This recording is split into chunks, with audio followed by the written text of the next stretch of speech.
እምቢ ትላለህ እንዴ? ነውር እኮ ነው። ዳግም ቅድም ያነገርኩህን አትርሳ። ብሌንን የመሰለች አይነት ሴት ቡና ፈልጣ እምቢ አይባልም። ይኸውልህ ምክርን እዛው ለራስ ያዘው።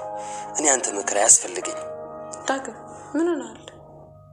ሰላም ጤና ይስጥልኝ ውድ ተመልካች፣ እንደናችሁ ደህና ናችሁ ወይ? ደግሞ በድጋሜ በአዲስ ቪዲዮ መጥቻለሁና ይህንን ቻናል ሰብስክራይብ እና ላይክ እያረጋችሁ ብትቀላቀሉ በጣም ደስ ይለኛል።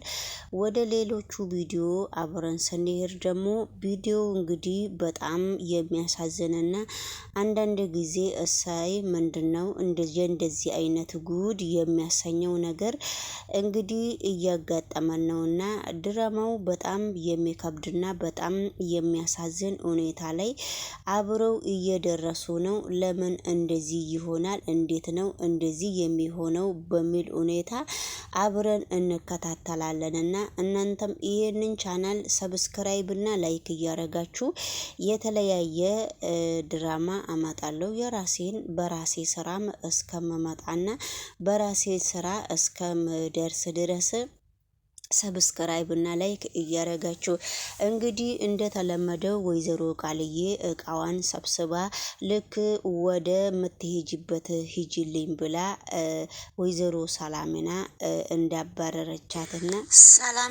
ወይዘሮ ሰላምና ባረራቻትና መንገድ ላይ እነሳሚ እሷን እንዳገኟትና ምን መሄጃ አለሽ? ያንቺ ችግር በጣም ከባድ ነውና አንቺ ደግሞ ሰው እስካልሆንሽ ድረስ አንቺ በጣም ግፈኛ ስለሆንሽ የስራሽን ነው ያገኘሽው። ከእንግዲህ በኋላስ አንቺስ ምንድነው የሚያስፈልግሽ? ስለዚህ ለመሆኑ መሄጃሽን ታውቂያለሽ ወይ?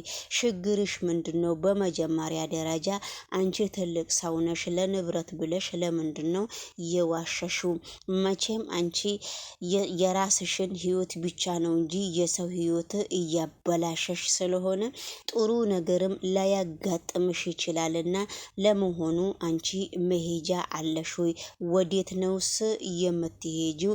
ያንቺ ችግር ምንድነው ብሎ እንግዲህ ሲጠይቃት ነበረ። የኔን ችግርንማ ምን እንደሆነ እናንተም ታውቃላችሁ። እናንተ ያደረጋችሁትን ነገር መቼም አይሳካላችሁም። እኔ ደግሞ ተመልሼ ወደ ቤቴ እመለሳለሁ። እናንተ ደግሞ እዚህ ጋር የምትናገሩት ንግግር ለጊዜው እውነት ሊሆን ይችላል። አሁን መሄጃ እንደሌለኝ አውቃለሁ። እናንተስ በሰው ህይወት ውስጥ ገብታችሁ እንደዚህ በማድረጋችሁ ምንድነው ደስ የሚላችሁ? ብላ እንግዲህ ቃልዬ መልሰዋለች። አይ አንቺ ነሽ በሰው ህይወት የምትገቢው እንጂ እኛ ደግሞ ባንቺ ህይወት አልገባንም። ስለዚህ አንቺ አሁን ምንድነው የፈለግሽው? ያንቺ ችግርስ ምንድነው? ለምንድነው እንደዚህ የሆንሽው? ተብላ እንግዲህ ስትጠየቅ ነበረ ቃልዬ። አይ የስራሽን እኮ ነው ያገኘሽው። አየሽ አይደለ የውስጥሽን ፈጣሪ ሲሰጥሽ ብሎ ሳሚ እንግዲህ አንዳንድ ጊዜ ቋቋ እያረጋት ነውና ቃልዬ እንግዲህ በአሁኑ ሰዓት የሷ ህይወት በጣም ከባድ ነው። የትስ እንደገባች የትስ እንዳልገባች የሚያቃት ሰው የለምና እንግዲህ የቢሌን አሳዳጊ እናትም በገዛ ጎረቤታ አቶ በኃይሉንም ሲደበደብና አቶ በኃይሉ ልጆችሽ ከዛ ጉድ ውስጥ ምን ይሰራሉ? በልጆችሽ ቦታ እኔ እንደማለቅሽና እኔ ምን እንደማረግሽ ታይኛለሽ ብሎ እንግዲህ ከሷ ጋራ ሲሟገት እኔ ልጆችን ልትነካብኝ በፍጹም ልጆችን ልትነካብኝ ስለማትችል አፈክን ሰብስበክ መኖር እንደምትችልና አፈክን ዘግተክ ዝም በል እንደዚህማ አትልም ብላ እንግዲህ ስታነጋግረው ነበረ። አይ እንደዛ መሆንክ ሳይሆን አሁን ለምን መጣክ በሚባል በፍልጥ ተፋልጦ አቶ በኃይሉም ተገርሟል ማለት ማለት ነው። ስለዚህ እንግዲህ አሁን ደግሞ ወደ ሌላው ቪዲዮ አብረን ስንሄድ እንግዲህ ውድ ተመልካች ሳሚና ዳግምና ቢሊየን ወይዘሮ ሰላሚና ጋር አብረው ሲሄዱ ነበረ።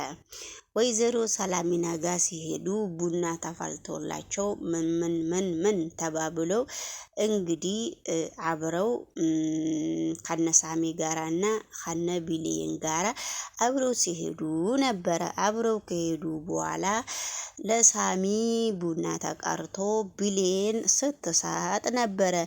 ምክንያቱም አንድ ስትሰጥ ለሳሚ በድጋሚ እንካ ስትል እኔ ደግሞ ቡና አልጠጣም ለሳሚ። ለምንድነው ቡና የማትጠጣው? ቡና እኮ ያነቃቃል ብላ ወይዘሮ ሰላሚና አንተ እንግዳ አይደለክ እንዴ? ለምንድነው የማትመጣው? እንደውም አንድ ነገር ልበልህና አንተና ቢሊየን ከእንግዲህ በኋላ እዚሁ ወደ ቤታችሁ ውስጥ ወደ ግባችሁ ውስጥ አንተም ድሮንም እዚሁ ነው የምትኖረውና ወደዚህ አንድ እስከሆናችሁ ድረስ ከእንግዲህ በኋላ ወደዚህ ግቢ እንድትመለሱ እፈልጋለሁ ስትል ነበረ ወይዘሮ ሰላሚና። ወይዘሮ ሰላሚና ደግሞ እንግዲህ ከአንዱ ጉድ ውስጥ ወጣች ሲባል ወደ ሌሎቹ ጉድ እየገባች ነው ማለት ነውና ስለዚህ ወይዘሮ ሰላሚና እንደዚህ ስትል እንግዲህ አቶ ሳሚም ብቻውን ያወራል፣ ይቆጣል። እንግዲህ ማን ነው ይሄ ዳግምም ለብቻው ቡና ራሱ አስቀድማ ለምን ቢሊየን ለሱ ሰጠች በሚባል ሁኔታ ጉንጩን ነፍቷል ማለት ነውና በመካከሉ ወይዘሪት ቢሊየን አፍንጫዋን ነፍታ እንግዲህ በጣም እያየችው ነው። ሳሚ ደግሞ በፍጹም ፍቃደኛ አይደለም። ቢሊየንን በጣም ይወዳታል፣ በጣም ያፈቅራታል። ወይዘሮ ሰላሚናን ለማሳመን በብዙ ነገሮች እየሞከረ ነው ማለት ነው። ስለዚህ እንግዲህ በስተመጨረሻ ላይ ምንድነው ለሳሚም ምንድነው ብላ በደንብ ልታወራ ወይዘሮ ሰላሚና በፍጹም አልቻለችም። እንግዲህ ነገሮቹ በጣም ክብድብድ ብሏታልና ስለዚህ በመካከሉ ደግሞ ብቻ አንዳንድ ጥያቄ ሲጠያየቁ ጥያቄው ለወይዘሮ ሰላሚና የማይሆን ነገር እየጠየቀች ነው። እሷም ዳግምም እንግዲህ ተነስቶ ለመብረርም ተነስቶ ለመሄድም በጣም እየከበደው ነው ማለት ነውና አቶ ዳግም እንግዲህ በስተመጨረሻ ላይ በፍጹም ሳሚን አይፈልገውም። በፍጹም ሳሚ ቢሊየንን እንዲያናግር አይፈልግም።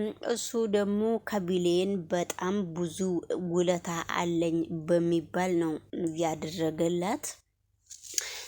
ቢሊየን ደግሞ የሳሚ ነገር እንደዚሁ በወንድምነትና በእህትነት እያስኬደችው የምትፈልገው ይመስለኛል።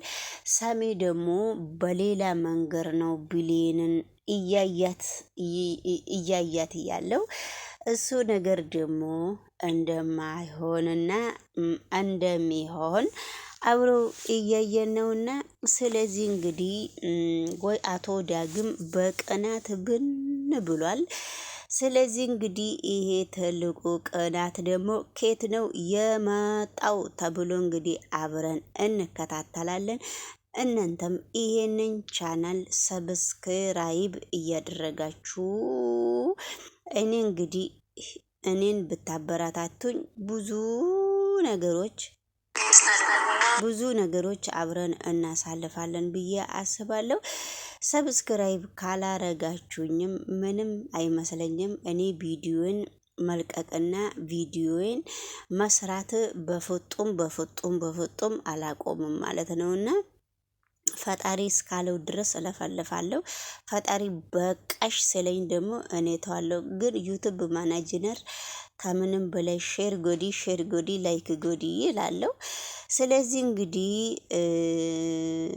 ይሄ ድራማ አንዳንድ ጊዜ ብዙ ነገሮችን የሚያስተምርና ብዙ ነገሮችን ጥንቃቄ እንድናረግ እያሰብንበት ጥንቃቄ እንድናረግ ስለ ሁሉም ነገር እያሳየን ነው። የሚያቅ ሰው ያውቃል፣ የማያቅ ሰው ደግሞ አያቅም አይደለም የሚባለው። ስለዚህ እንግዲህ ውድ ተመልካቾቼ አብረን ከኔ ጋራ የምትዘልቁት ሰዎች ካላችሁ ሰብስክራይብ አድርጉ።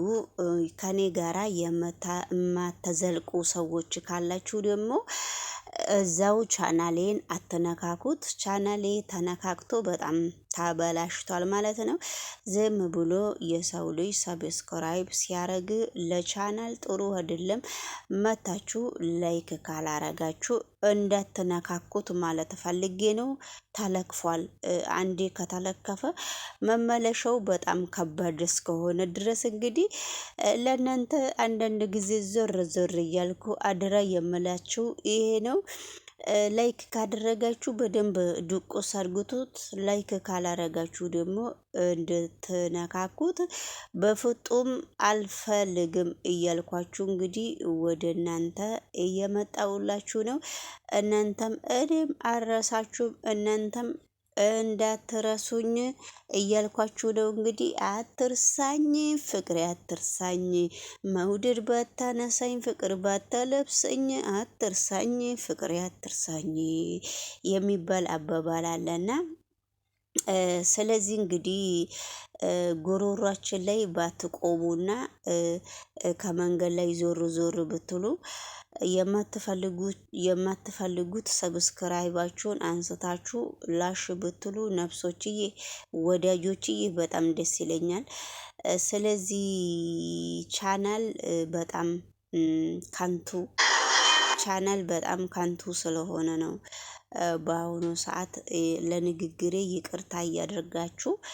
ይቅርታ እያደረጋችሁልኝ ይሄን ንግግር ስናገር ማለት ነውና እዚህ ጋር ዝም ብሎ ላይክ ምንም ፋይዳ የለውም። ዝም ብሎ ላይክ ስለ እውነት ለቻናል ዝም ብሎ ሰብስክራይብ ምንም ፋይዳ የለውምና ከቻላችሁ ሰብስክራይብ ያደረጋችሁ ሰዎች መታችሁ ሰፖርት አድርጉን። ያለበለዚያ ሰብስክራይባችሁን እንደነበረ ቁጭ እንዳረጋችሁ ሰብስባችሁ መለጭ ማለት ትችላላችሁ።